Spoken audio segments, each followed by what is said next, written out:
नमस्कार प्यारे विद्यार्थियों, मैं अनिक कुमार पांडे एक बार फिर से हाजिर हूं आपके सामने।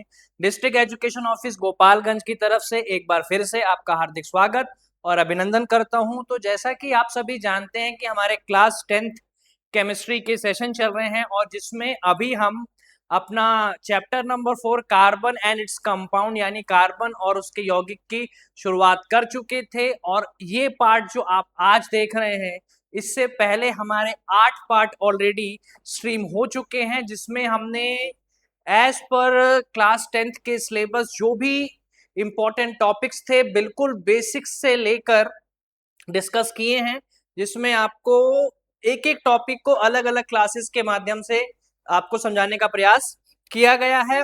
उसी कड़ी में आगे बढ़ते हुए आज हमको अपने नेक्स्ट टॉपिक पे चलना है। और जैसा कि आप यहाँ पे स्क्रीन पे देख पा रहे होंगे, हमें आज डिस्कस करना है कार्बन और कार्बनिक यौगिकों के रासायनिक गुण यानी chemical properties of carbon compounds. हमें आज इसके बारे में डिस्कस करना है। और इसको डिस्कस करने से पहले जितनी भी बेसिक चीजों की आपको जानकारी होनी चाहिए थी वो पार्ट 8 तक हम डिस्कस कर चुके हैं। आज हमारा पार्ट 9 है। तो चलिए बिना समय को बर्बाद करते हुए स्टार्ट करते हैं आज के चैप्टर को। और यहाँ पे आप देख पा रहे हो कार्बनिक यौगिकों के रासायनिक गुण को आज हमें डिस्कस करना है, जिसमें आज हम बात करने वाले हैं दहन यानी कंबशन पे।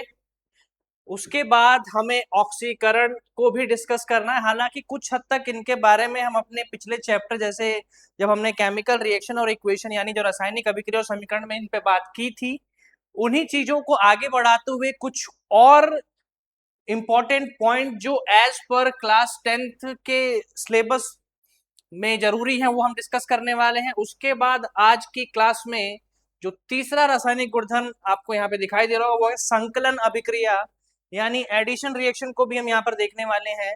उसके बाद हमारा जो चौथा रासायनिक गुण आज जो हम डिस्कस करने वाले हैं वो है प्रतिस्थापन अभिक्रिया यानी कि सब्स्टिट्यूशन रिएक्शन को भी हम डिस्कस करने वाले हैं। तो इन्हीं रासायनिक गुणों के बारे में आज हमें डिस्कस करना है। तो चलिए शुरुआत करते हैं एक एक करके। तो हमें दहन, ऑक्सीकरण, संकलन अभिक्रिया और प्रतिस्थापन अभिक्रिया को डिस्कस करना है।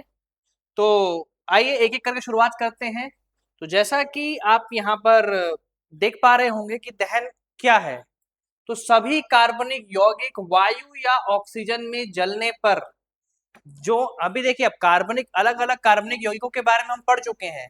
हमने एल्कीन, एल्केन, एल्काइन के बारे में पढ़ा था। हमने प्रकार्यात्मक समूह यानी जो फंक्शनल ग्रुप थे हमारे, उनके बारे में भी हमने काफी डिटेल में चर्चा की थी, जहां पे हमने alcohol, aldehyde, ketone, carboxylic acid और हेलो एल्कीन के बारे में डिस्कस किया था। तो दहन सभी कार्बनिक यौगिक वायु या ऑक्सीजन में जलने पर कार्बन डाइऑक्साइड, जल, ऊष्मा और प्रकाश उत्पन्न करते हैं। इसी पे हमें बात करनी है। और हम यहाँ पे पूर्ण दहन और आंशिक दहन पे भी बात करने वाले हैं यानी कंप्लीट कंबशन और इनकम्प्लीट कंबशन पे भी बात करने वाले हैं, जिसमें हम देखेंगे कि जो संतृप्त हाइड्रोकार्बन होते हैं वो नीली लौ के साथ जलते हैं, जबकि असंतृप्त हाइड्रोकार्बन वो इनकम्प्लीट कंबशन की वजह से पीली धुआंधार लौ के साथ जलते हैं। इस पे हम चर्चा करने वाले हैं अभी। तो सबसे पहले शुरुआत करते हैं कि दहन है क्या। तो ऑक्सीजन की उपस्थिति में हम सभी ने अपनी जूनियर क्लासेस में इस बात को समझा है कि कंबशन यानी दहन के लिए ऑक्सीजन कितनी आवश्यक है, ऑक्सीजन कितनी रिक्वायरमेंट है ऑक्सीजन की। तो ऑक्सीजन की उपस्थिति में किसी पदार्थ के जलने की प्रक्रिया जिसमें ऊष्मा और प्रकाश उत्पन्न होते हैं, और यहाँ पर एक अभिक्रिया भी आपको दिखाई दे रही होगी जिसमें कार्बन का दहन हो रहा है ऑक्सीजन की उपस्थिति में, जहां पे कार्बन डाइऑक्साइड, ऊष्मा और प्रकाश यानी कि बड़ी मात्रा में ऊर्जा निकल रही है। तो अब यहाँ पे हमें ये समझना है, तो वही चीज यहाँ पे रिएक्शन के फॉर्म में भी लिखा हुआ है कि जब कार्बन वायु यानी ऑक्सीजन की उपस्थिति में जलती है तो कार्बन डाइऑक्साइड, जल और ऊष्मा और प्रकाश हमें मिलते हैं। तो अब यहाँ पे हमें ये समझना है कि इन कार्बनिक यौगिकों के जो दहन होते हैं वो दो तरीके से हो सकते हैं। किस ऑक्सीजन की कितनी सप्लाई होगी या एयर की कितनी प्रेजेंस है, उसके बेसिस पे दहन को दो प्रकार में बांटा गया है हाइड्रोकार्बन के लिए। दहन को हमने दो प्रकार में बांटा है, एक है पूर्ण दहन जिसे हम इंग्लिश में कंप्लीट कंबशन बोलते हैं, वहीं दूसरी तरफ जो आपका दूसरा हमारा है अपूर्ण दहन जिसे हम इनकम्प्लीट कंबशन बोलते हैं इंग्लिश में। तो आइए शुरुआत करते हैं एक एक करके इन दोनों के बारे में। तो कंप्लीट कंबशन यानी पूर्ण दहन, तो अब देखिए ये संतृप्त हाइड्रोकार्बन जो होते हैं हमारे, अब मुझे नहीं लगता कि किसी को संतृप्त हाइड्रोकार्बन में कोई भी डाउट रह गया होगा। अपनी पिछली क्लासेस में हमने काफी विस्तार पूर्वक और बहुत सारे उदाहरणों के साथ इस पे चर्चा की है। तो जो हमारे संतृप्त हाइड्रोकार्बन होते हैं, पर्याप्त वायु यानी सफिशिएंट एयर यानी ऑक्सीजन की प्रेजेंस में वो कार्बन डाइऑक्साइड और जल की मात्रा और ऊष्मा मुक्त करते हैं। और किस लॉ के साथ जलते हैं?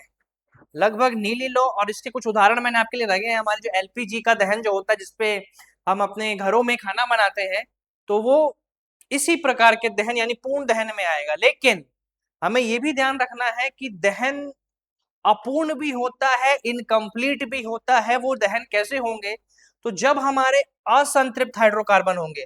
अच्छा, संतृप्त हाइड्रोकार्बन में हमारे पास यहाँ पे उदाहरण मीथेन है, प्रोपेन हो सकता है, ब्यूटेन हो सकता है। तो ये हमारे संतृप्त हाइड्रोकार्बन में आ गए। और एलपीजी में प्रोपेन और ब्यूटेन की मात्रा हम सभी उस बारे में जानते हैं। वहीं अपूर्ण दहन अगर इनकम्प्लीट कंबशन पे आए तो यहाँ पे हमारे हाइड्रोकार्बन कैसे होंगे? अनसैचुरेटेड होंगे यानी असंतृप्त होंगे, और जिसपे हमने काफी डिटेल में बात अपनी पिछली क्लास में कर रखी है। तो मुझे नहीं लगता किसी का असंतृप्त हाइड्रोकार्बन में कोई डाउट होगा। तो यहाँ पे जो उदाहरण दिया है एथीन है। तो यहाँ पे अगर वायु इनसफिशियंट होगी यानी अपर्याप्त होगी, अगर वायु की उपस्थिति यानी जो एयर की प्रेजेंस है अगर वो इनसफिशियंट है, अपर्याप्त है, तो वहां पर जो हमारा अगर दहन होगा तो वो कैसा दहन होगा? अपूर्ण दहन होगा। तो जनरली जो असंतृप्त हाइड्रोकार्बन होते हैं वही अपूर्ण दहन के लिए रिस्पॉन्सिबल होते हैं। लेकिन अब ध्यान आपको उत्पाद पे रखना है कि यहाँ पे जब हमारा कंप्लीट कंबशन हो रहा है तो यहाँ पर कार्बन डाइऑक्साइड का निर्माण हो रहा है। वहीं अगर हम इनकम्प्लीट कंबशन यानी अपूर्ण दहन की बात अगर करें, क्योंकि वहां पे वायु क्या है? सीमित है, इनसफिशियंट है, अपर्याप्त है ऑक्सीजन की उपस्थिति। तो वहां यहाँ पर कार्बन डाइऑक्साइड की जगह जो यौगिक यहाँ पर बन रहा है वो है कार्बन मोनोऑक्साइड। और कार्बन मोनोऑक्साइड के बारे में हम सभी जानते हैं कि ये एक बहुत ही हानिकारक गैस है। और ये किस प्रकार पीली धुआंधार लौ के साथ जलता है। और यहाँ पे हमारे पास मोमबत्ती दिखी रही है आपको यहाँ पे उदाहरण के रूप में। और इसी से जुड़ा मैंने एक एग्जाम्पल आपके सामने रखा है कि यदि खाना बनाते समय कभी कभार क्या होता है कि जो हमारे रसोई घर की जो गैस है उसमें अगर वायु सीमित हो जाती है, वैसे वायु छिद्र अवरुद्ध हो जाते हैं। जैसे मान लीजिए जो गैस में जो अब छोटे छोटे होल्स होते हैं, छिद्र जो होते हैं, अगर वहां पे कुछ फंस गया, मतलब वायु छिद्र अवरुद्ध मतलब कुछ अवरोध अगर पैदा हो रहा है, तो उस केस में वहां पर भी जो वायु सीमित हो जाएगी। और उस केस आपको कैसे पता चल सकता है उसमें? क्योंकि यदि कभी बर्तनों के तले काले होते हुए दिखाई दें तो वायु छिद्र अवरुद्ध है तथा ईंधन का व्यर्थ व्यय हो रहा है। ये एनसीईआरटी में दिया हुआ डाटा है। यदि और अगर मान लीजिए अगर आपका गैस बिल्कुल ठीक है, पर्याप्त वायु मिल रही है, उससे ऑक्सीजन है, तो वो स्वच्छ नीली ज्वाला के साथ जलेगी। किसका जलेगी? स्वच्छ नीली ज्वाला के साथ। लेकिन अगर इन केस अगर उसमें कुछ आया तो उसकी लौ का जो रंग होगा वो भी थोड़ा पीला होगा और जो बर्तन होंगे वो काले पड़ सकते हैं। किसकी वजह से? इनकम्प्लीट कंबशन यानी अपूर्ण दहन के ऊपर से। और उसके बाद इसमें आपको ध्यान रखना है कि जो अत्यधिक काले धुएं वाली ज्वाला होती है वो कुछ इस प्रकार जो पीले रंग की होती है, मोम वाला उदाहरण दिया ही हुआ है। और कभी आप इसको अपने घर के किसी भी एक बर्तन को मोमबत्ती के ऊपर रख के देख सकते हैं। तो जैसे छोटी सी कोई प्लेट रख के देखिएगा, वो उसके तली को क्या कर देगी? रंग बदल देगी। उसका कजली निक्षेपण बोलते हैं उसको हम, यानी उसको काला कर देगी। और इसके बारे में तो हमारे डिस्कस कर चुके हैं अम्लीय वर्षा पिछली क्लासों में, तो इस पे हम उतनी बात नहीं करेंगे। अब आते हैं दहन। ज्वाला क्यों उत्पन्न होती है या नहीं होती है? क्या हर प्रकार के दहन में ज्वाला उत्पन्न होती है? ये भी बहुत इंपॉर्टेंट टॉपिक है और एग्जाम में अलग अलग तरीके से बार बार पूछा जाता है कि क्या हर प्रकार के दहन यानी हर प्रकार के कंबशन में ज्वाला उत्पन्न होती है? तो इसका जवाब है नहीं। तो सबसे पहले हमारे पास यहाँ पे दो केस हम देखते हैं कि हमने दोनों ही दहन अपने डेली लाइफ में देखे होंगे। जैसे ज्वाला के साथ दहन ज्वलनशील पदार्थ होते हैं, जैसे यहाँ पे आप देख पा रहे होंगे कि ऊष्मा से ठोस मोम पिघलकर ऊपर की ओर चढ़ता है, पिघला मोम वाष्पित होकर गैसीय अवस्था में बदल जाता है और गैसीय पदार्थ से मिलकर ज्वाला के साथ प्रकाश यहाँ पे जलता है। तो यहाँ पे मोमबत्ती वाला जो उदाहरण हमने लिया है, यहाँ पर आपको ज्वाला दिखाई दे रही है, ज्वाला आपको दिखाई दे रही है। कारण कैसे, किन तीन चरणों में यहाँ पे दहन हो रहा है उसको आप ध्यान रखेंगे कि सबसे पहले ऊष्मा से ठोस मोम पिघलकर ऊपर चढ़ेगा, पिघला मोम वाष्पित होकर गैसीय अवस्था में बदलेगा और गैसीय पदार्थ ऑक्सीजन से मिलकर ज्वाला के साथ जलेगा। ये हमारा हो गया। अब ज्वाला उत्पन्न करने वाले हमारे पास कितने उदाहरण और हो सकते हैं? एक तो मोम देख लिया हमने, मोम हो गया, मोमबत्ती हम सबने देखी है। एलपीजी जो हम रसोई जिसका हम इस्तेमाल करते हैं, एलपीजी सिलेंडर होते हैं, वो हो गए। पेट्रोल ज्वाला के साथ जलता है, मिट्टी का तेल ज्वाला के साथ जलेगा। तो यहाँ पे ये जो आपको कुछ उदाहरण दिखाई दे रहे हैं, ये उन कार्बनिक पदार्थों के उदाहरण है, उन यौगिकों के उदाहरण है जो ज्वाला के साथ जलते हैं। ये आपको ध्यान रखना है। लेकिन हमारे पास कुछ ऐसे उदाहरण भी हैं जहां पे जो दहन है वो ज्वाला के बिना होता है। किसके बिना होता है?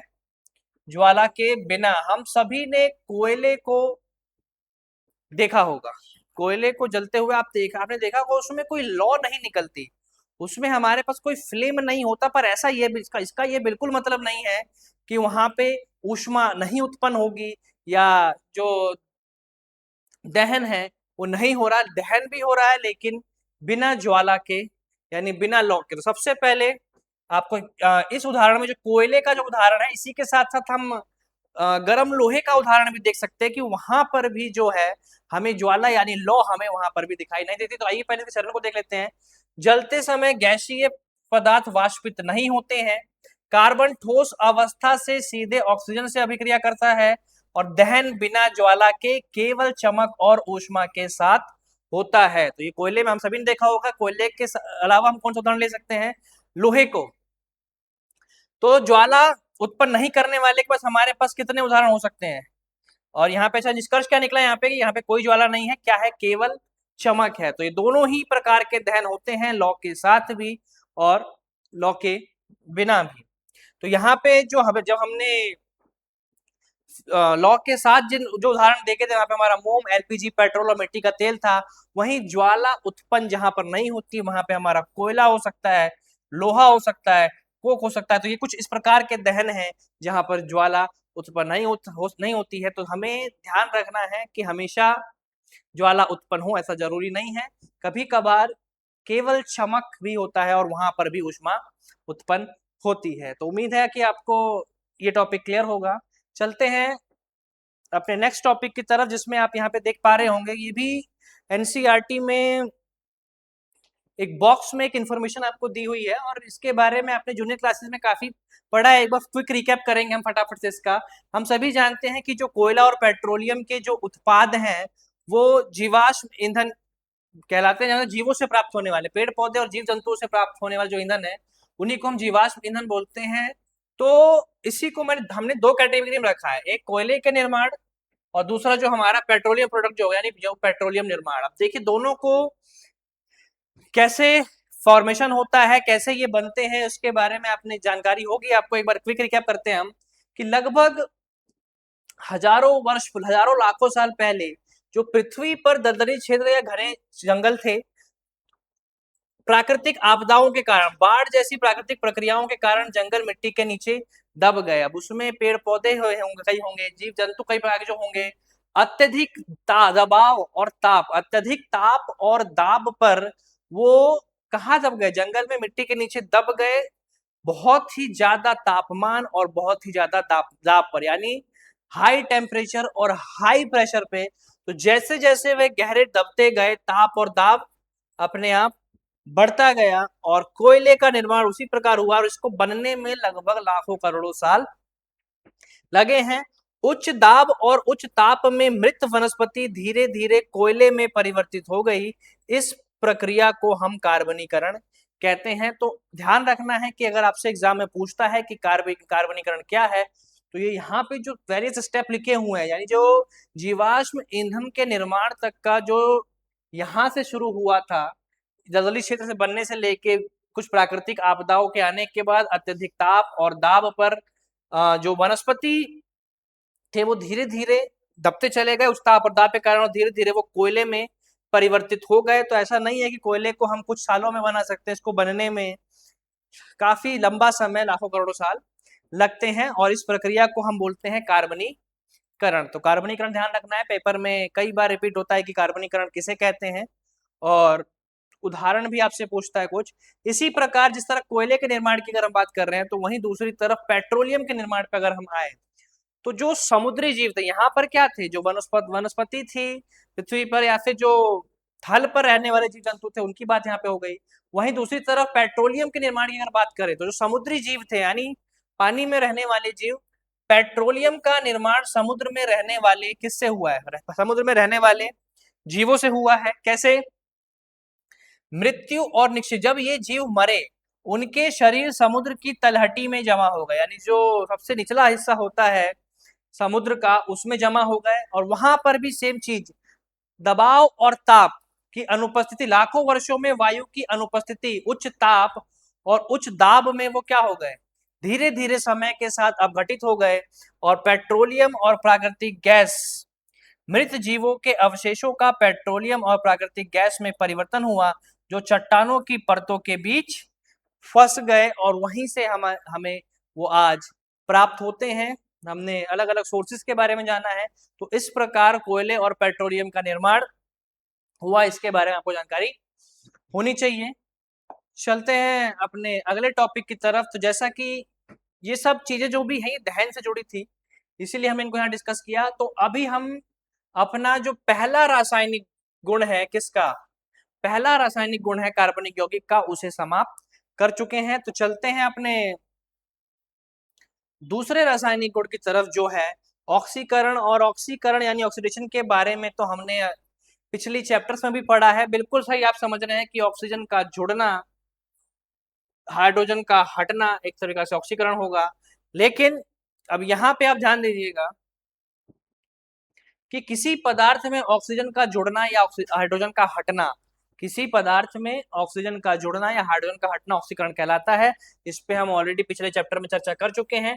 तो अब इस चैप्टर में कार्बन और उसकी यौगिक से क्या संपर्क है, तो हमारे पास कुछ ऐसे भी कार्बनिक यौगिक हैं जिनका ऑक्सीकरण करा के हम उनको दूसरे कार्बनिक यौगिकों में परिवर्तित कर सकते हैं। तो यहाँ जैसा उसी से संबंधित एक उदाहरण आपको यहाँ पे दिखा रहा होगा, और उस परिवर्तन को करने के लिए हमें यहाँ पे कुछ ऑक्सीडाइजिंग एजेंट, यानी जो ऑक्सीकारक या फिर हमारे पास कुछ ऐसे क्षारीय या अम्लीय यौगिक भी होंगे जो उसमें मदद करेंगे एज ए ऑक्सीकारक यानी ऑक्सीडाइजिंग एजेंट या रिड्यूसिंग एजेंट की तरह। तो ध्यान दीजिएगा यहाँ पे इथेनॉल, हम सभी ने जब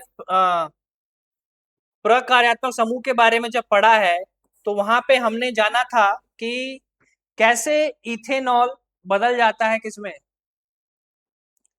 कैसे इथेनॉल बदल जाता है आपका कार्बोक्सिलिक अम्ल में। तो जैसा कि आप यहाँ पे देख पा रहे होंगे कि जो इथेनॉल है उसको ऑक्सीजन से अभिक्रिया कराएं, किसकी उपस्थिति में, हमारे पास यहाँ पे कुछ ऑक्सीडाइजिंग एजेंट होंगे। अब उसमें हम क्षारीय KMnO4 का भी इस्तेमाल कर सकते हैं, या जिसे हम पोटेशियम परमैंगनेट बोलते हैं, या फिर एसिडिक अम्लीय पोटेशियम डाइक्रोमेट यानी जिसका रासायनिक सूत्र K2Cr2O7 बोलते हैं जिसे, उसके रासायनिक इस्तेमाल से हमारे पास जो नया कार्बनिक यौगिक प्राप्त हो रहा है वो है इथेनोइक अम्ल, जिसका रासायनिक सूत्र CH3COOH है और जिसकी स्ट्रक्चर यहाँ पे बनी हुई है। तो आपको ये ध्यान रखना है कि ऑक्सीकरण अभिक्रिया का उपयोग करके हम एक कार्बनिक यौगिक जो कि इथेनॉल था, उसको हमने कुछ ऑक्सीकारक ऑक्सीडाइजिंग एजेंट, जिसमें आप बेसिक KMnO4 यानी क्षारीय KMnO4 या अम्लीय K2Cr2O7 का उपयोग करके इथेनोइक अम्ल हम यहाँ पे बना सकते थे। तो आप यहाँ पे देख पा रहे होंगे कि यहाँ पे ऑक्सीजन का जुड़ना और हाइड्रोजन, इसी अभिक्रिया को हम क्या कह रहे हैं, ऑक्सीकरण अभिक्रिया। और इसके बाकी उदाहरण तो हम पिछले चैप्टर में डिस्कस ऑलरेडी कर ही चुके हैं। तो यहाँ पे एक कार्बन और उसके यौगिक से जुड़ा उदाहरण था, इसी पर कुछ और भी उदाहरण आपके पास हो सकते हैं जहाँ पे ऑक्सीकरण अभिक्रिया यानी ऑक्सीडेशन का हम उपयोग करके अल्कोहल को कार्बोक्सिलिक एसिड में परिवर्तित कर सकते हैं। तो ये था हमारा दूसरा रासायनिक गुण कार्बनिक यौगिकों का।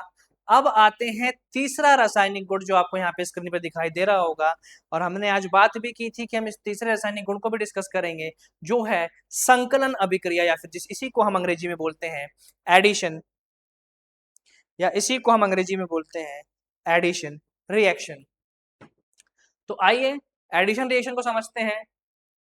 असंतृप्त हाइड्रोकार्बन, सबसे पहले तो अब मुझे नहीं लगता कि आपको इनमें कोई डाउट होना चाहिए। तो जब असंतृप्त हाइड्रोकार्बन, अब वो एल्कीन, दो ही आबंध वाला एल्कीन भी हो सकता है या त्रि आबंध वाला एल्काइन भी हो सकता है, को उत्प्रेरक की उपस्थिति में, अब उत्प्रेरक क्या है इस पे हमने बात की थी जब हमने चैप्टर 1 रासायनिक अभिक्रिया पढ़ा था, और वहां पे ऐसा बताया था कि वो यौगिक जो रासायनिक अभिक्रिया में बिना भाग लिए, रासायनिक अभिक्रिया में बिना भाग लिए किसी अभिक्रिया की दर को कम या ज्यादा, जनरली देखिए बढ़ाते ही हैं लेकिन कम भी कर सकते हैं। तो कुछ उत्प्रेरक क्या है कि वो यौगिक जो रासायनिक अभिक्रिया में बिना भाग लिए रासायनिक अभिक्रिया की दर को कम या ज्यादा कर सकते हैं, वो उत्प्रेरक कहलाते हैं। तो उन्हीं उत्प्रेरकों का इस्तेमाल होता है। कौन कौन से उत्प्रेरक यहाँ पे इस प्रकार की अभिक्रिया में इस्तेमाल होते हैं वो भी मैं बताऊंगा आपको, लेकिन अभी पहले आपको ये समझना है कि संकलन अभिक्रिया में होता क्या है। तो जो असंतृप्त हाइड्रोकार्बन होते हैं, अभी हमने कुछ उदाहरण भी लिए हैं, तो द्विआबंध वाला एल्कीन भी हो सकता है यानी इथीन भी हो सकता है, और त्रिआबंध वाला यौगिक भी हो सकता है यानी इथाइन भी हो सकता है। उन्हें उत्प्रेरक की उपस्थिति में हाइड्रोजन या अन्य पदार्थों के साथ जोड़कर संतृप्त हाइड्रोकार्बन बनते हैं। अब सबसे पहले आगे बढ़ने से पहले हम कुछ उत्प्रेरकों की बात कर लेते हैं कि इस अभिक्रिया में किन उत्प्रेरक यानी किन कैटलिस्ट का इस्तेमाल किया जाता है। तो आप यहाँ पे स्क्रीन पर देख पा रहे होंगे निकेल, पीडी पैलेडियम, या फिर हम प्लेटिनम का इस्तेमाल भी कर सकते हैं। निकेल, पैलेडियम या प्लेटिनम इनका इस्तेमाल हो सकता है। तो जनरली आप दो उदाहरण कम से कम आपको उत्प्रेरकों के याद रखने हैं जो संकलन अभिक्रिया को कराते हैं। तो यहाँ पे ध्यान से आप देखेंगे यहाँ पे कि यहाँ पर जो हमने असंतृप्त हाइड्रोकार्बन लिया है, यहाँ पर जो हमने असंतृप्त हाइड्रोकार्बन लिया है वो है एथीन, यानी एथीन है, उसको हम अभिक्रिया करा रहे हैं किसके साथ, हाइड्रोजन के साथ। अब यहाँ पे देख पा रहे होंगे डाई हाइड्रोजन है। मैं एक अलग से भी अगले स्लाइड पे मैं आपको इसको लिख के दोबारा समझा दूंगा, लेकिन अभी पहले आप समझिए कि किस प्रकार ये संकलन अभिक्रिया परिवर्तन हुआ है। तो यहाँ पे जो हमने असंतृप्त हाइड्रोकार्बन लिया है वो है एथीन, उसको हम H2 के साथ रिएक्ट करवा रहे हैं निकेल, या कोई भी एक उत्प्रेरक होना चाहिए, दोनों को साथ में नहीं लेना है, निकेल ले लीजिए या फिर पैलेडियम ले लीजिए, दोनों में से किसी भी एक उत्प्रेरक की उपस्थिति में वो जो हमारा उत्पाद देगा वो एक संतृप्त हाइड्रोकार्बन होगा। तो जैसा कि आप यहाँ पे देख पा रहे होंगे कि किस प्रकार हमने एथीन को इथेन में परिवर्तित कर दिया, किस अभिक्रिया का उपयोग करके, संकलन अभिक्रिया का उपयोग करके। तो सिंपल अगर मैं आपको बताना चाहूं तो यहाँ पर इस प्रकार हमने इथीन लिया था, ये C2H4 इथीन की संरचना हो गई, इसमें हमें हाइड्रोजन के साथ अभिक्रिया करानी है किसकी उपस्थिति में, कोई भी एक उत्प्रेरक होना चाहिए, चाहे वो निकेल ले लीजिए या फिर पैलेडियम ले लीजिए आप। और यहाँ पर जो हमारे पास जो उत्पाद बन के हमारे पास आएगा वो हो जाएगा इथेन, यानी जो द्विबंध था वो टूट गया और उसके बाद उसकी जगह पे एकल बंध का निर्माण हुआ, और जो हमारा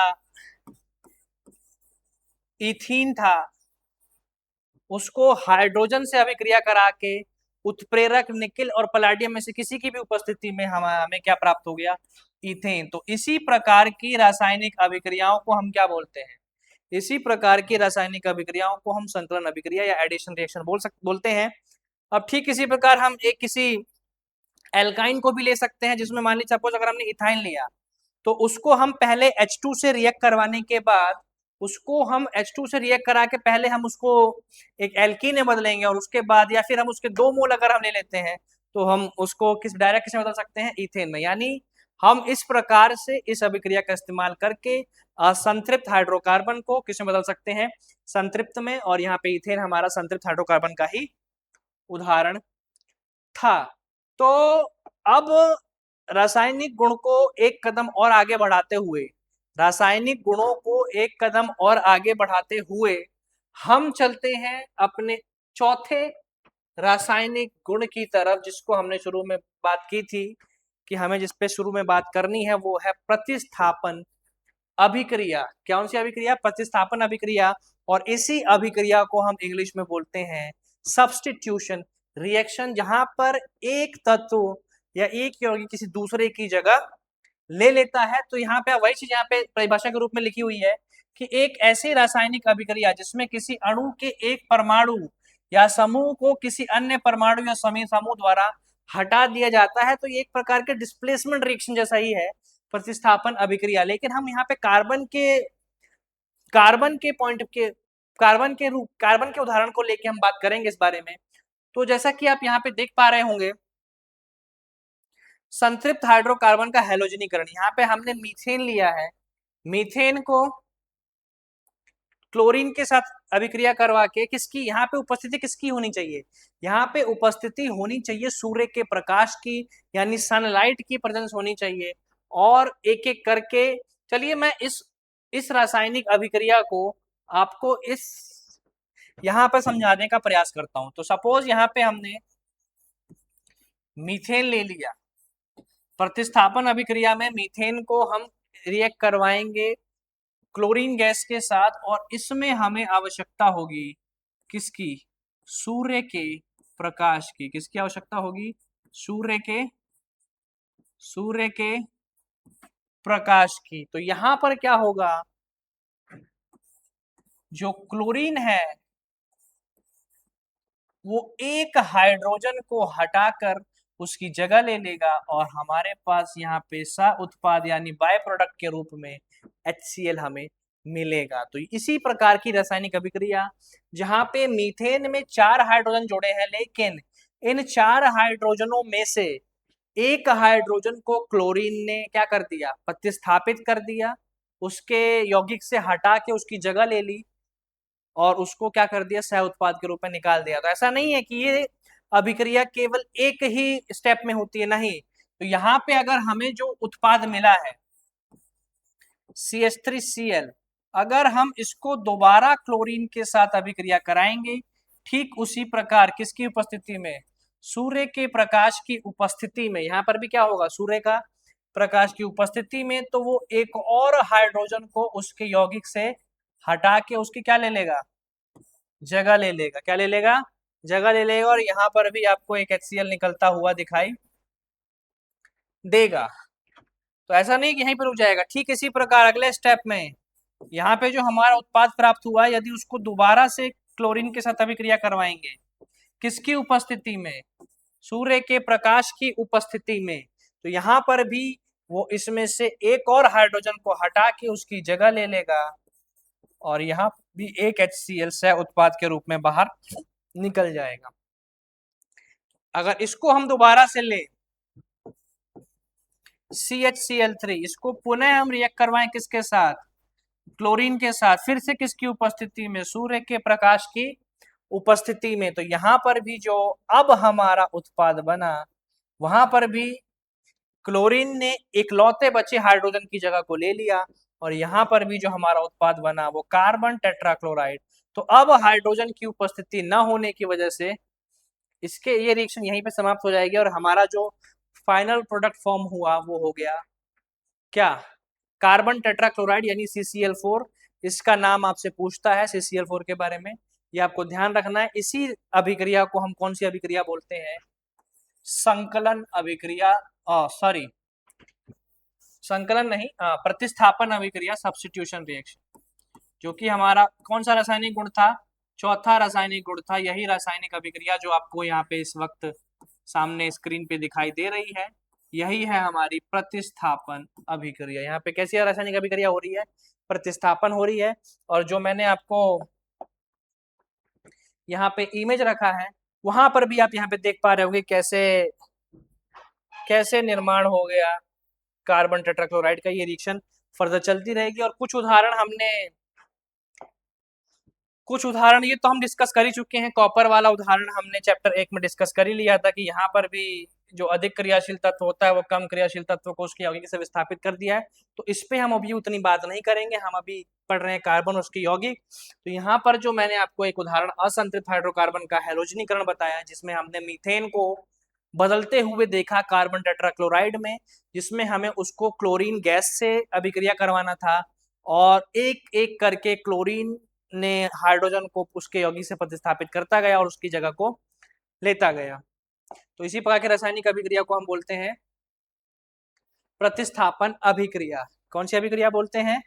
इसी प्रकार की रासायनिक अभिक्रिया को हम बोलते हैं प्रतिस्थापन अभिक्रिया। तो आज जैसा कि मैंने आपसे वादा किया था कि आज हम कार्बनिक यौगिकों के रासायनिक गुण को पढ़ेंगे और हमने देखा कैसे कार्बनिक यौगिकों में दहन होता है।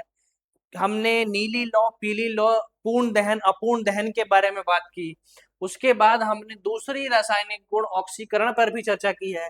उसके बाद हमने तीसरे रासायनिक गुण संकलन पर भी चर्चा की थी और उसके बाद हमने प्रतिस्थापन पे भी चर्चा की थी। आप प्रतिस्थापन को एक बार दोबारा यहाँ पे देख सकते हैं कि सूर्य के प्रकाश की उपस्थिति में क्लोरीन जैसे परमाणु हाइड्रोजन को क्या कर देते हैं? प्रतिस्थापित। यहाँ पे एक ही स्टेप लिखा हुआ है, यही चीज मैंने आपको करके वहां पे दिखाई थी कि CH4 को क्लोरीन से रिएक्ट करवाया, किसकी प्रेजेंस में? सूर्य के प्रकाश की प्रेजेंस में। वहां पे उसने एक हाइड्रोजन को हटा के उसकी जगह ले ली और जाके वो जो हाइड्रोजन को हटाया और दोनों क्लोरीन में से जो क्लोरीन बचा वो यहाँ पे सह उत्पाद के रूप में HCl आपको मिल गया। तो आज हमने कार्बनिक यौगिकों के रासायनिक गुण पे काफी विस्तार पूर्वक चर्चा कर ली है और मैं आशा करता हूं कि आपको कार्बनिक यौगिकों के रासायनिक गुण जो होंगे वो आपको स्पष्ट होंगे। इस अगली क्लास जो हमारी इस चैप्टर में होने वाली है वहां पे हम कुछ महत्वपूर्ण कार्बनिक यौगिक जिनका हमारे दैनिक जीवन, जिसमें हम इथेनॉल के बारे में पढ़ने वाले हैं, इथेनोइक अम्ल के बारे में पढ़ने वाले हैं, कुछ ऐसे कार्बनिक यौगिकों के बारे में पढ़ने वाले हैं जो हमारे दैनिक जीवन में, डेली लाइफ में काफी इंपॉर्टेंट रोल प्ले करते हैं और जिनके बारे में हमको जानना चाहिए। इसी के साथ हम अगली क्लास में पढ़ने वाले हैं साबुन और अपमार्जक यानी सोप एंड डिटर्जेंट के बारे में, कि किस तरीके से सोप और डिटर्जेंट को का निर्माण होता है, किस तरीके से वो काम कर सकते हैं, किस तरह के जल में कर सकते हैं। हम यहाँ पे बात ये भी करेंगे कि हमारे पास दो प्रकार के हार्डनेस होती है, कठोरता होती है जल की, स्थायी कठोरता और अस्थायी कठोरता। किस तरीके से हम उस पे बात करेंगे हमारी अगली क्लास में। और होपफुली जो हमारी अगली क्लास होने वाली है वो इस चैप्टर से जुड़ी आखिरी क्लास होगी। उसके बाद हमारा कार्बन और उसके यौगिक चैप्टर भी कंप्लीट हो जाएगा और कार्बन से यौगिक चैप्टर भी कंप्लीट हो जाएगा, फिर हम अगले चैप्टर की तरफ आगे बढ़ेंगे।